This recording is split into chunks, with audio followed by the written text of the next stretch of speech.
Beyrouth, 14 février 2005, un attentat d'une extrême violence tue le Premier ministre Rafik Hariri ainsi qu'une vingtaine d'autres personnes. Un assassinat bien préparé qui laisse les Libanais sous le choc.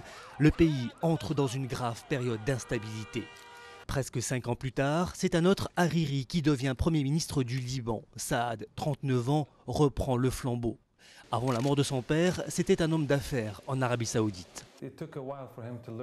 Ça lui a pris un certain temps pour apprendre toutes les ficelles du système politique libanais, comment les choses fonctionnent, qui est qui, avec qui parler, ce qu'il doit dire, comment il doit dire les choses. Ça lui a pris du temps et ce n'est que depuis peu qu'il est vraiment à l'aise.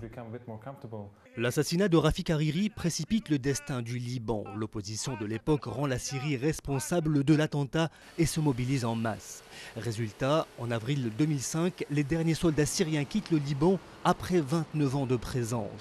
C'est dans ce contexte que Saad Hariri apparaît réellement sur le devant de la scène.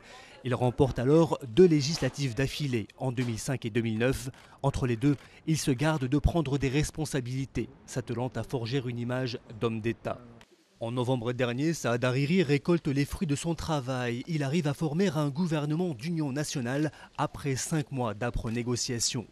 Il montre alors des talents de diplomate loués jusque dans les rangs de l'opposition, même si des divergences persistent.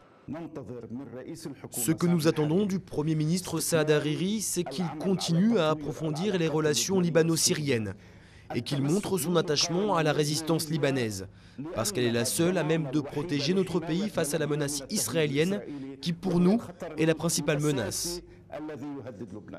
Succès aux élections, normalisation avec le puissant voisin syrien, le nouveau Premier ministre doit maintenant s'atteler à consolider sa coalition gouvernementale et s'attaquer au dossier économique. L'économie libanaise, toujours sous la menace d'une guerre avec Israël.